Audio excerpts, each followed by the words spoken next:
Good morning, it's Tom from Weekly Gospel Reflections. Today, you ever thought about this and how much social media is affecting your life?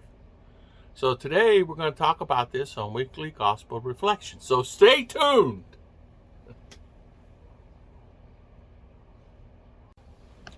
You ever been at church and the phone goes off? Maybe your phone. Maybe it's the phone of someone else that you know. Maybe it's just a kid's phone. Or how about beep, beep, beep as they're playing on the phones at church? Is that really a good thing to have a phone at church? Well, we always say that social media is going to be the downfall of the country. But then I say we as in older adults have talked about this. What does God say about social media? What does he think about that? How does it matter to thy Heavenly Father? We'll look at 1 Thessalonians 5:11. Encourage one another and build one another up. In Corinthians 14:26. What then bothers you when you come together? Each one has a hymn, a lesson, a revelation, a tongue, and interpretation. Let all things be done for building up.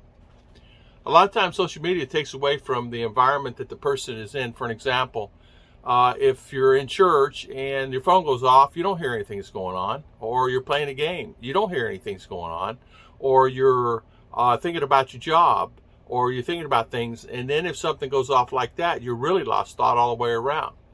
We constantly think. Our brains never stop. Our brains constantly think things all the time. Temptations come in our mind, anger, doubt, greed, anxiety comes in our mind all the time. So sometimes we have to take a look at that and fight that.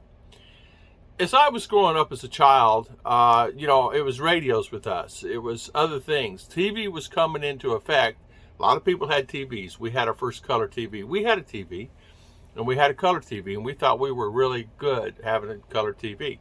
But really in those days, it was limited, and we could only watch at certain times. But as my father always kept us busy outside doing other things. These days, the kids go inside, and they're on the phone. They don't leave the phone. They go to bed with the phone. They wake up with the phone. They're in social media all the time. Facebook, Mobile Legends, Call of Duty, Minecraft. There's so many games out there. Bubbles. Come on. Somebody created a game called Bubbles. If you take a look, the social media creeping up in the church, phones, tablets, laptops, it's really hard to focus on what's going on and what the pastor is thinking. Do you think the Lord wants us to have those games inside the church? You think the Lord really wants you? That's the question that you need to ask yourself. The parents that have the children, put the phones up, take them away for a day. So, okay, you get mad for me saying someone take the phone away when you're listening to God and you go to church, you listen to God and you're not listening to God, or you listen to the pastor, or you're listening to someone. It could be a wonderful experience someone is telling, and the kids aren't getting gist of it. Because they're interested in the phones, and maybe they have a newborn baby in the family, or someone else has a newborn baby, and they're constantly looking at that. You take a child in from 8 to 17, 8 to 18, their mind is constantly, you got to keep them focused. And it's hard to keep them focused on something because they only retain about this much of what you say. But imagine if they retain this much of a seed of the Lord Heavenly Father in their life. How much will it change their life? A lot. A lot. You'd be surprised. A child raised in church, even though they may go against everything is done, they found themselves back into the church later on in their life. 30s, 40s, 50s, and a lot quicker than someone that didn't go to church. It's about respecting the Lord. When you're in the church, feed on pews, do not eat food at church, don't eat anything at church. Why are you eating food inside the building of the church? The feet's propped up on the pews, you're laying down on the pews. I hate to say this, and I don't want to say this, but it's not respecting the Lord. If you go in, you got your feet propped up on a pew, your feet's on a pew, children, men, grown women, men, take your shoes off. They have their feet up there, shoes, no shoes. It is disrespectful to the Heavenly Father. It's just God's house. You built it for God. It's God's house. Would you do that at home? Maybe you do. Maybe you put your feet on the furniture at home. Maybe you put your feet up on everything, get your hands on. Maybe you lay down and eat. Maybe you don't sit up at the table and eat. Maybe people don't even eat at the table at all. Maybe people don't eat anything. They just grab a plate, go outside, and sit outside. But the Lord Heavenly Father wants the family to stick together and eat together. He does. Sometimes we forget where we are and what is important in church. in Colossians 3:15. And let the peace of Christ rule in your hearts, in which indeed you will be called to one body, and be thankful.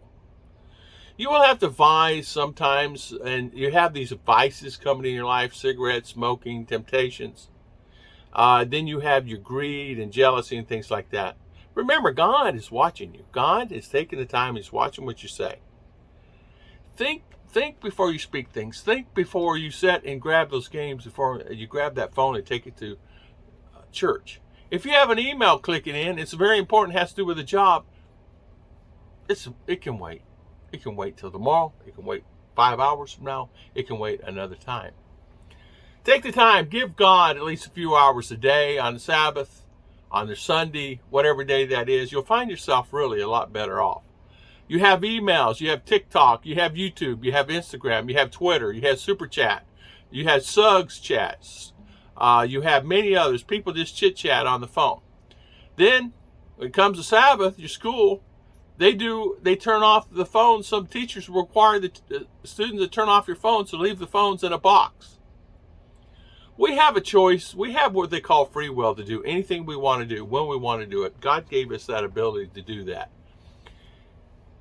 If we were in a Nazi state where they would tell us what to do, what to think, where to go, what kind of jobs to have, it'd be some kind of culture, wouldn't it? Would the culture grow? Maybe in its own environment, but it wouldn't grow in creativity and the minds and growing.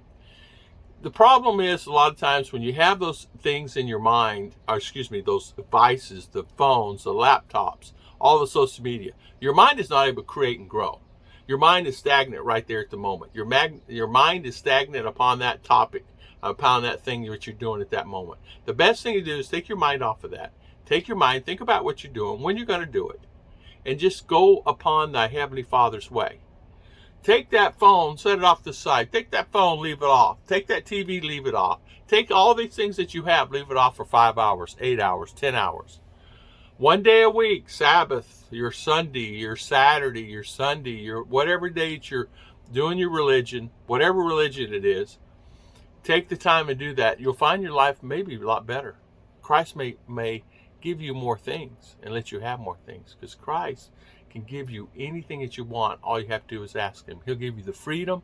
He'll give you a better life. He'll give you anything you ask for. Just stop and pray to the Heavenly Father. I want to thank everybody for always watching my videos. I want to thank everybody for always spending a valuable time with us. And thank you so much for coming in our life. And thank you for always being here with us. God bless everybody. And everybody have a great, fantastic day.